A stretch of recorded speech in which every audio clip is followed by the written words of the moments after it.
El Ministerio Internacional presenta su programa Un Aliento de Vida. El Espíritu de Dios me ha hecho y el aliento del Todopoderoso me da vida. Job 33:4. Una palabra de poder y unción que llenará tu espíritu.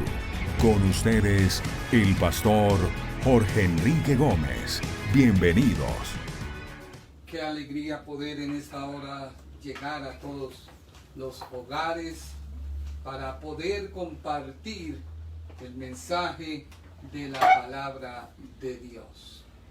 Estamos en vivo transmitiendo desde Bogotá, Colombia, y nos sentimos muy orgullosos, nos sentimos privilegiados de parte de Dios de poder llegar a cada uno de ustedes para compartir la palabra de Dios.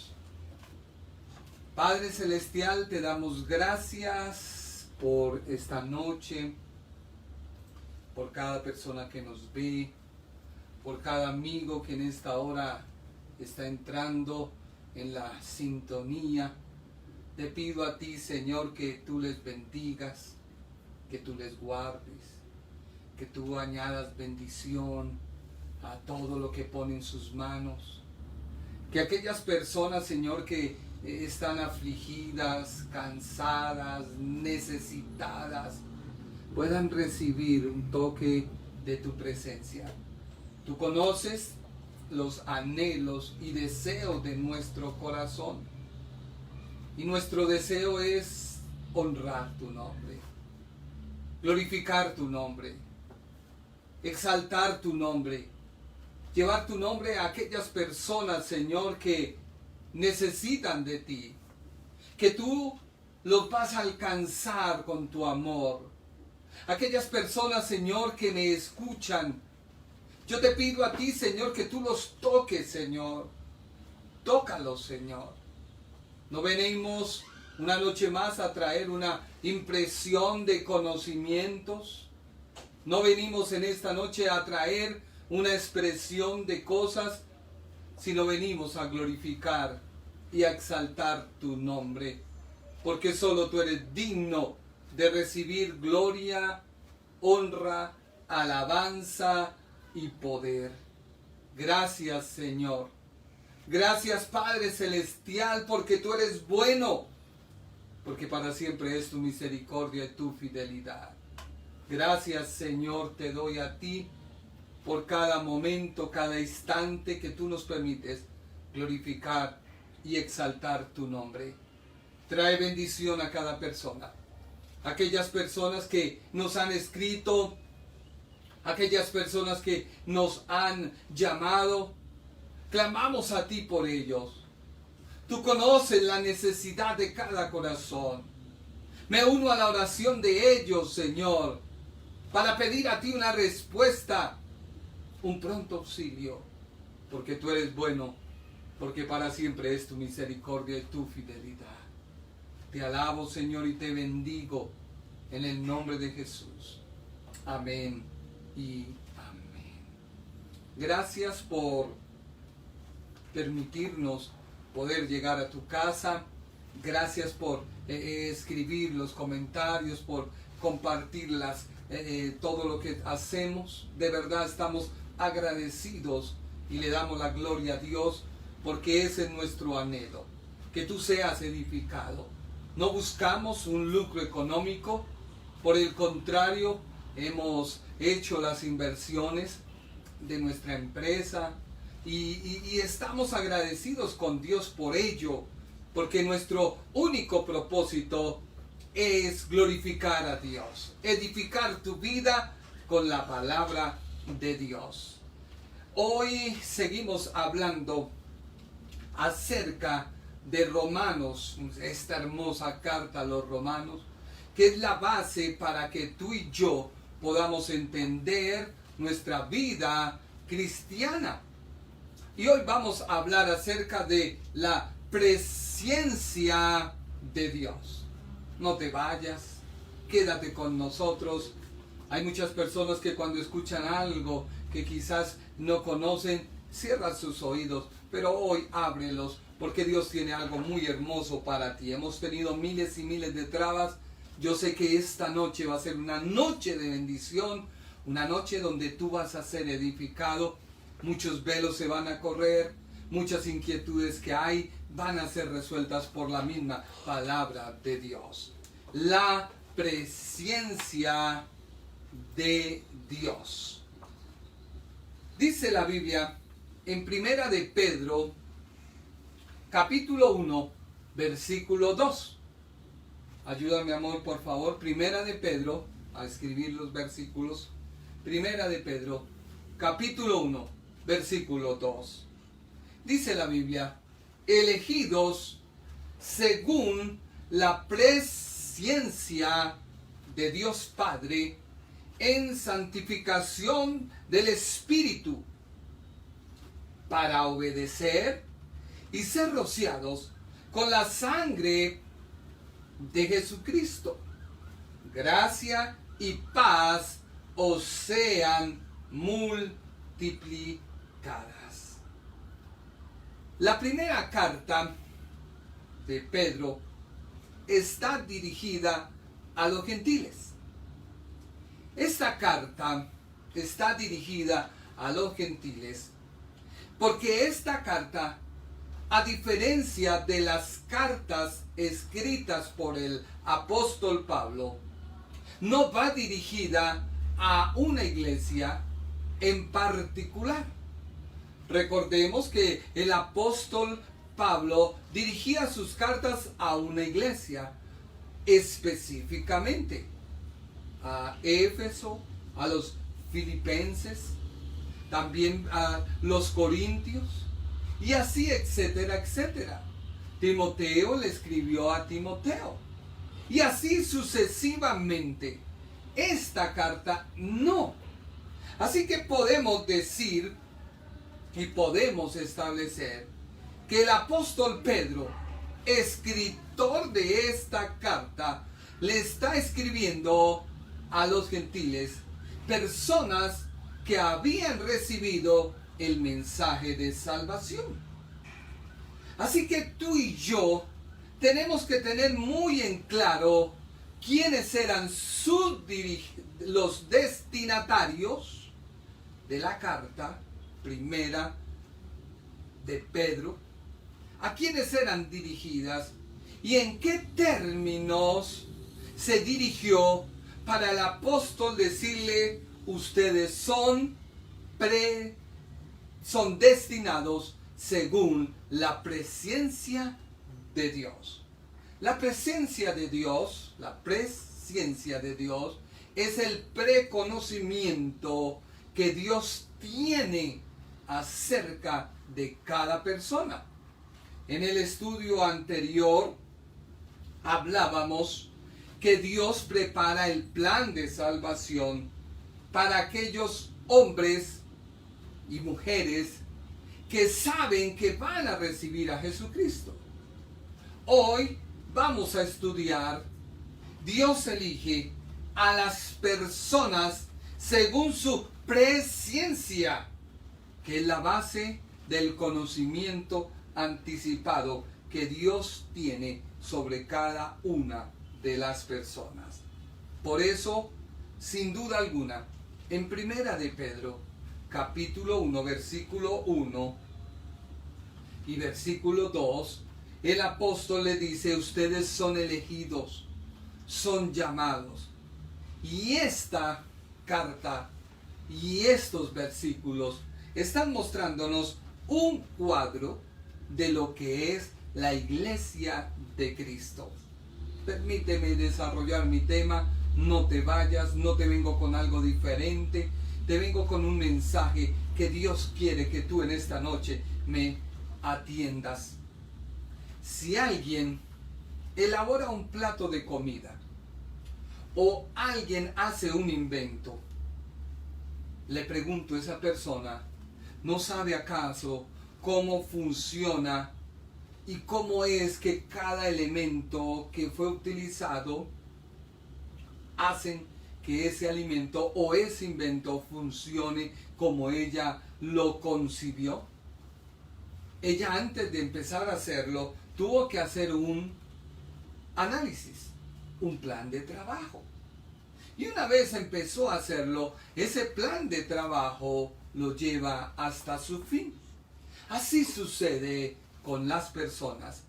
Dios sabe, Dios conoce quién le va a recibir y quién le va a rechazar por su libre albedrío.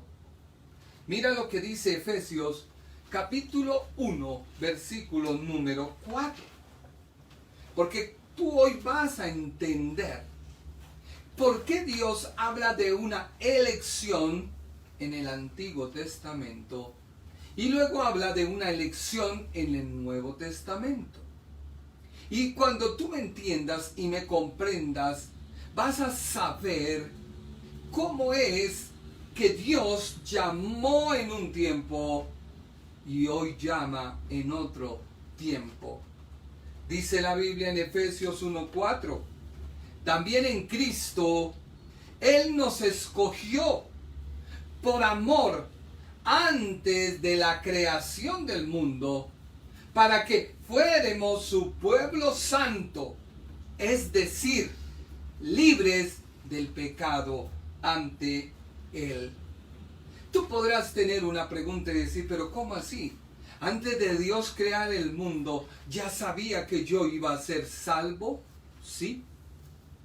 Antes de Dios crear el mundo, ¿sabía que el hombre iba a pecar?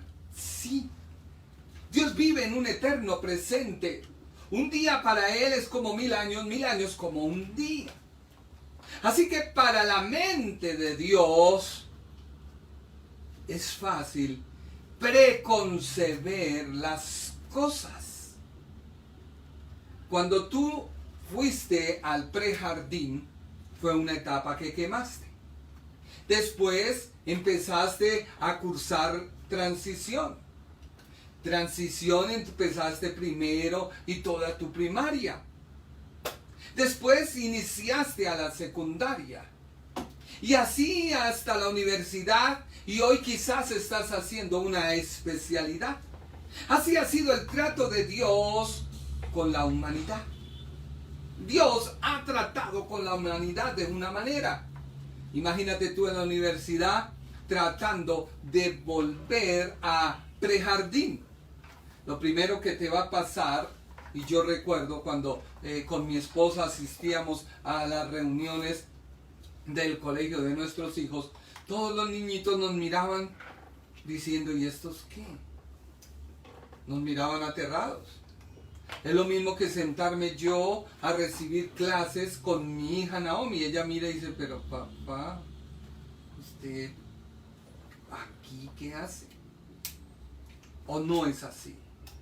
Es un trato, es una etapa que se va quemando. Y en cada etapa hay, escúchalo bien, un trato. Así ha sido Dios con todo el ser humano. Ha tratado con ellos. Hoy Dios dice, ustedes fueron elegidos. Recordemos para aquellas personas que no han escuchado las prédicas, que hay dos posturas teológicas que en el año 1500 nacieron hablando de la predestinación. Su exponente Juan Calvino decía, Dios escoge, elige a quien va a ser salvo, y el que él no elige se perdió. Jacobo Arminio le dijo, no, un momento, ¿cómo va a ser eso? Entonces, ¿dónde queda el libre albedrío? Y empezó esa discusión con Biblia en mano, hasta que ya hoy estamos sacando lo que considero yo es la predestinación. Lo que recibí es lo que te doy. Y estamos en el punto 9. Así que el escritor de la primera carta de Pedro fue el apóstol Pedro. Sin duda alguna, él recibió del Señor el conocimiento, la capacitación para hablarnos de este tema a la iglesia. Mira lo que dice Primera de Pedro, capítulo 5, versículo 1. Quiero darle un consejo a los líderes de la iglesia. yo también soy líder como ellos. ¿Qué está hablando el escritor? Dice, yo soy líder y yo soy testigo de cómo sufrió Cristo.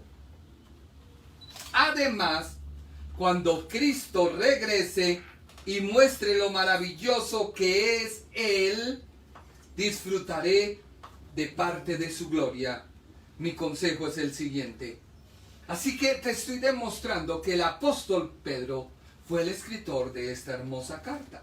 Porque en su saludo, él se presenta y dice, Pedro, apóstol de Jesucristo, a los expatriados de la dispersión en el Ponto, Galacia, Capadocia, Asia y Bitinia. En esta carta no hay la misma problemática que existió en la carta a los romanos. Recordemos que en la carta a los romanos habían gentiles, pero estos gentiles habían recibido el conocimiento, las costumbres judaicas, por lo tanto el apóstol tuvo que entrar a debatir. En esta carta no. El apóstol Pedro le está hablando a los expatriados. La palabra clave es expatriados.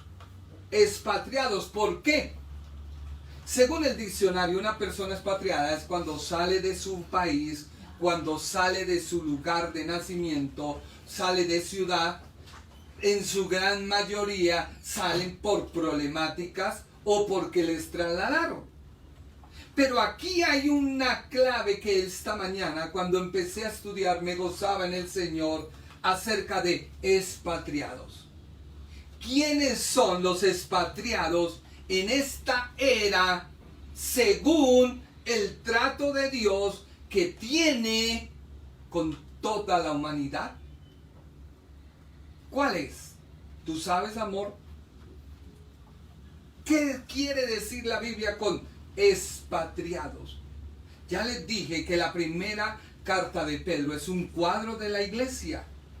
Así que los destinatarios a quienes el apóstol les escribió, le dice a los expatriados.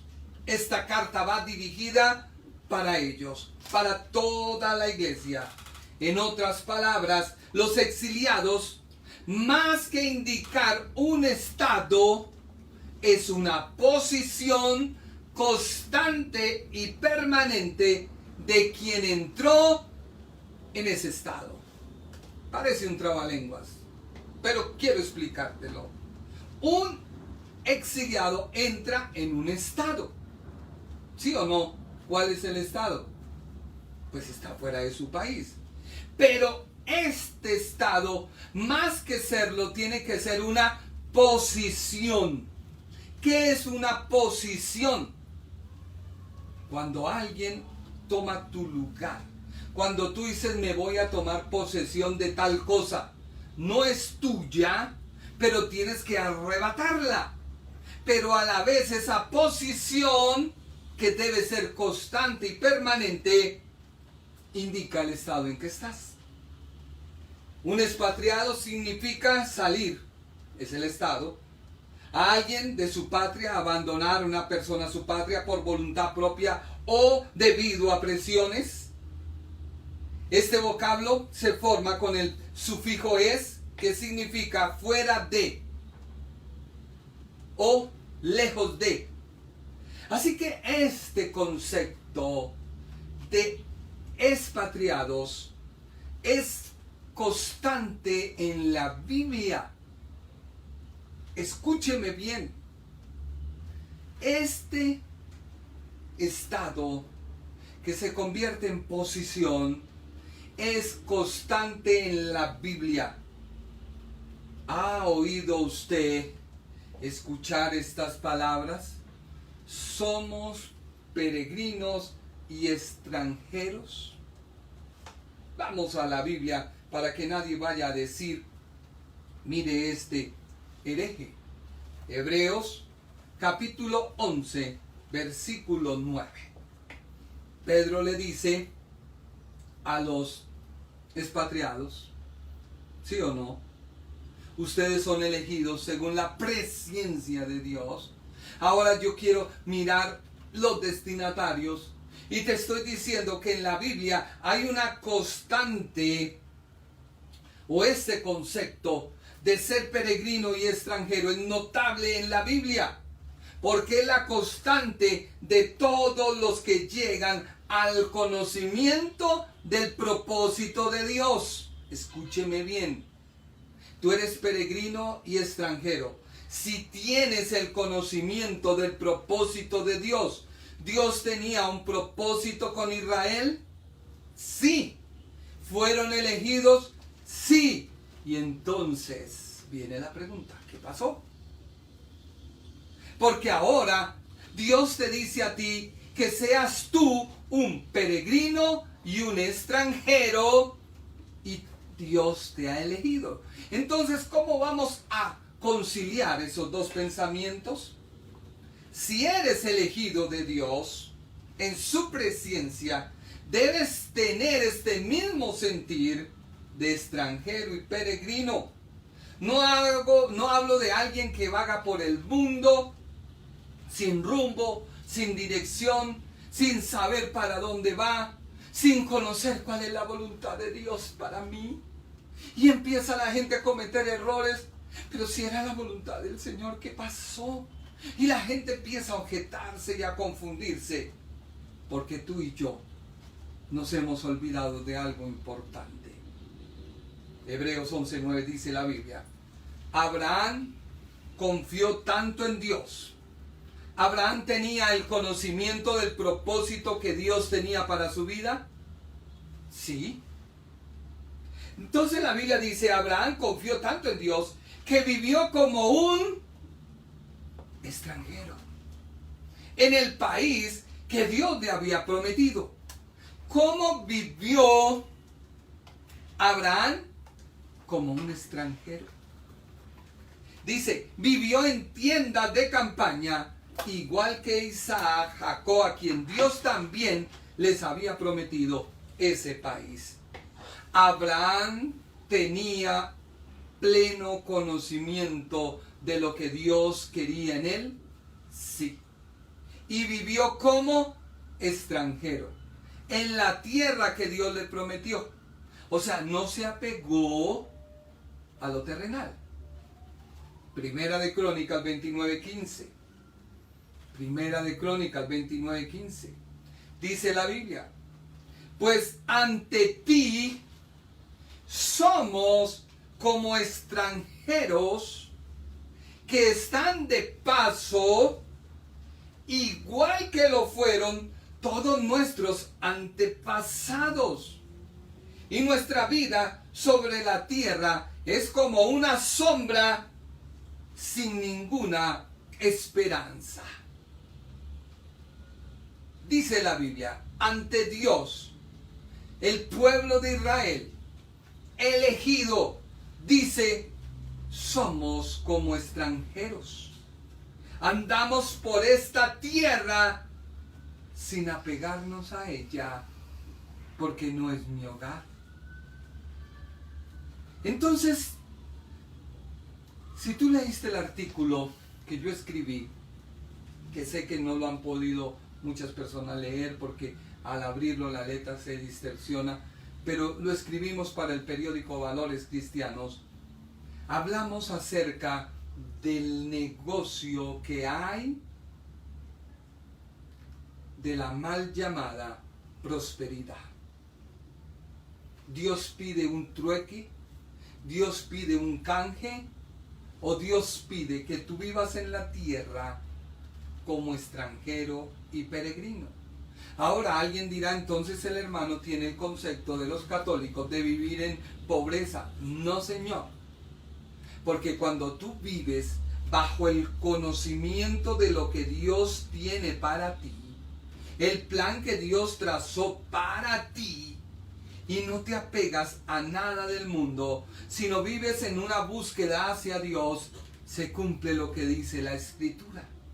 Mas buscad primeramente el reino de Dios y su justicia, y todas las cosas son añadidas. O sea que Dios te bendice en base a tu obediencia a Él. ¿Somos prosperados? Sí. Hay prosperidad. Hay prosperidad.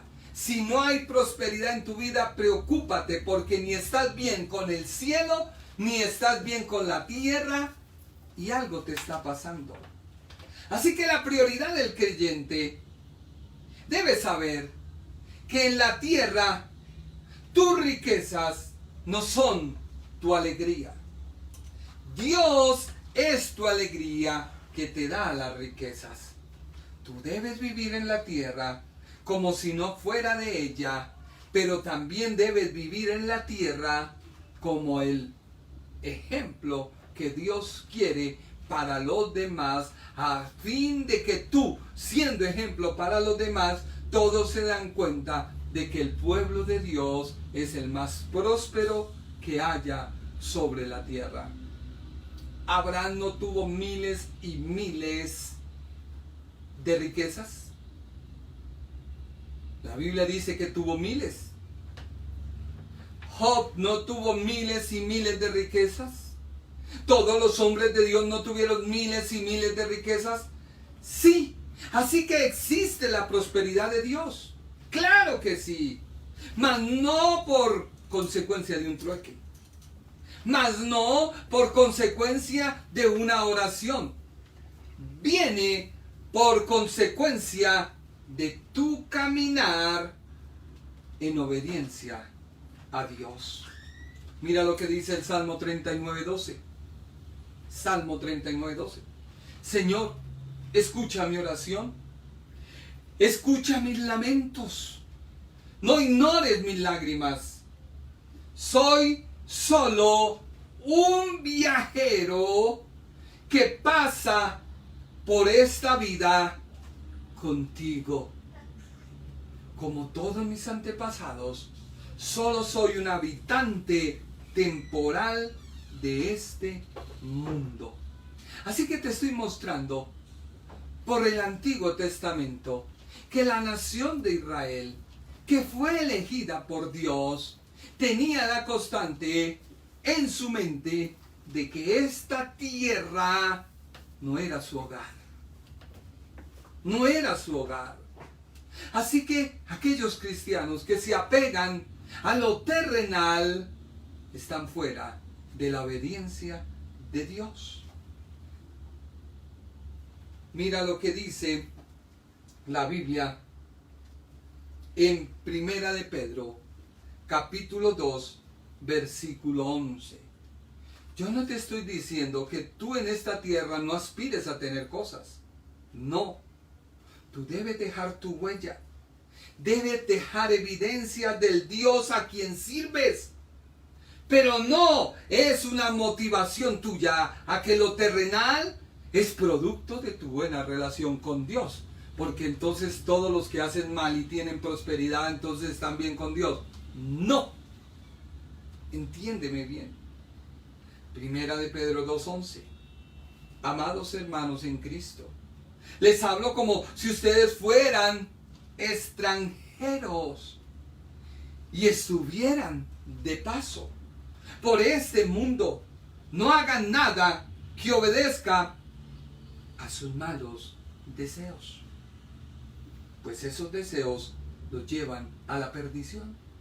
Así que hay cristianos fracasados, sí. ¿Por qué? Por sus malos deseos. Los malos deseos los atan. Los malos pensamientos, las malas actitudes, los malos negocios, las malas decisiones atribuyéndole a Dios, era tu voluntad. No, ¿cuál voluntad? Un día de estos predicaré acerca de la voluntad de Dios. Así que los destinatarios de la carta eran esos exiliados. Es un cuadro de un cristiano que sabe que Dios le ha elegido según su presciencia en amor. A esa elección tú debes andar en este mundo como peregrino y extranjero. Te vengo hablando acerca de lo que pasó con la nación de Israel. Dios los había elegido. Dios los había predestinado. Claro que sí, pero fallaron. Negaron al Mesías. Lo rechazaron. Y eso te puede estar pasando a ti hoy en tu vida como cristiano. Tú rechazas. Cuando Dios te está hablando y te está diciendo, mira, no es porque llames a X o Y persona, Dios te va a prosperar. El Ministerio Internacional presentó su programa Un Aliento de Vida. Venid a mí los que estáis trabajados y cargados, y yo os haré descansar. Mateo 11:28. Un aliento de vida. Una palabra de poder y unción que llenará tu espíritu.